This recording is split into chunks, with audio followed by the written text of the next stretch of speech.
ప్రజావాణిలో దరఖాస్తు చేసుకోవడానికి ఇక్కడికి వచ్చిన వాళ్ళు ఉన్నారు. వారిని అడిగి వాళ్ళు ఎక్కడి నుంచి వచ్చారు, వారి సమస్య ఏందో అడిగి తెలుసుకుందాం.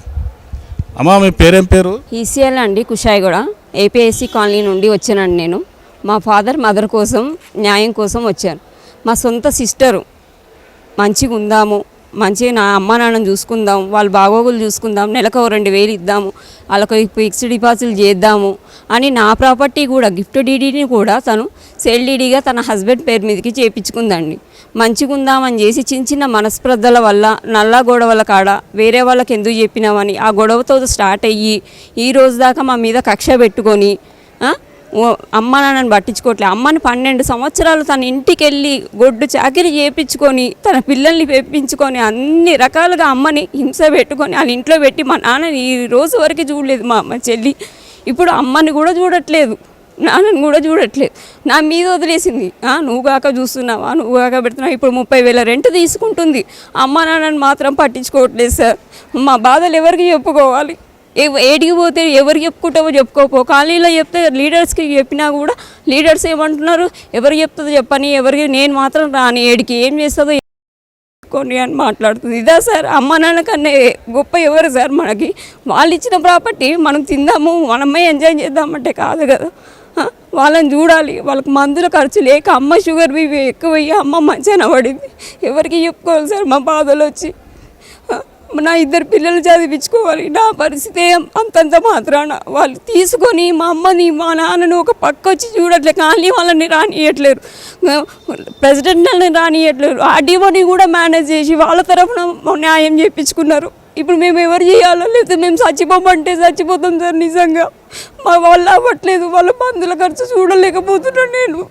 నేను ఒక సాధారణ ఎంప్లాయీని, నేను ఒక 8,000 జీతదాన్ని. ఇప్పుడు వీళ్ళ పరిస్థితి ఎవరు చూడాలి చెప్పండి, మీరే న్యాయం చేయండి సార్ మాకు. ఇక్కడ అధికారులు ఏమంటున్నారు? వచ్చాను సార్, వచ్చే నెల ఫిర్యాదు చేస్తాము, ఫోన్ చేసి మాట్లాడతాము, నోటీసులు పంపిస్తామని చెప్పారు సార్. ఆర్డీఓ గారిని కలిశారా? ఆర్డీఓ మాకు కీసర మండల ఆఫీస్లో కలిసాము 15 days ముందు. కలిస్తే అందరి పక్షాన సార్ క్యాన్సల్ అని రాసిట్టు సార్. అదే క్యాన్సల్ అవుతుందని మేము ధీమాగా ఉన్నాము. 15 days తర్వాత అక్కడ పోతే మీ అన్నీ చూసాము, మేనేజ్ చేసి 40,000 ఇచ్చిరంట. మరి తెలిసింది మాకు కూడా, 30,000-40,000 ఇచ్చి మేనేజ్ చేసి వాళ్ళ సైడ్ రాపించుకున్నారు. 5 లక్షలే ఇస్తామని రాపించారు. 10 లక్షలు ఒప్పందం ప్రకారం 12 లక్షలు రాపించి సేల్ డీడీలో 13,87,000 రాపించింది. ఇంగ్లీష్ చదవనిక రాక సైన్లు పెట్టి నేను నా గిఫ్ట్ డీడీని కూడా తన భర్త పేరు మీదకి సేల్ డీడీ చేయించుకుంది సార్. ఒక్క మాట దాన్ని ఏం రాసిందో కూడా నాకు చెప్పలేదు. మా నాన్నకు కూడా టైం ఇవ్వలేదు. సరే పోని మన సిస్టరే కదా, మనకి ఏం అన్యాయం చేయదు కదా అని నేను రాసిచ్చినందుకు ఈ రోజున నన్ను నడి రోడ్లో పెట్టి అమ్మ నాన్నను వదిలేసి వాళ్ళని ఏం చేస్తావో చేసుకో, నేను చూడ అని ఇంటికి పోతే అడ్డమైన బూతులు మా నాన్న తిడుతుండ్రు. ఎవరికి చెప్పాలి? ఇంటికి పోతే నా మీద చెక్ బౌన్స్ కేసు కూడా 21లో పెట్టింది సార్. ఆ చెక్ బౌన్స్ కూడా తీసేస్తాను నీ మీద, మంచిగా ఉందాము, మనం కాకపోతే మన పిల్లలు మంచిగా ఉంటారు, మా నాన్న అమ్మని చూద్దాం, మామూలు ఒక రూమ్ ఇస్తా, నేనే వాళ్ళ బాగోగులు చూసుకుంటానంది. నమ్మిచ్చింది, మోసం చేసింది. ఇంత నమ్మిచ్చి మోసం చేసి గొంతు కోస్తారని ఎవ్వరు అనుకోరు సార్, ఎవ్వరు అనుకోరు. సొంత సిస్టరు కడుపున పుట్టింది.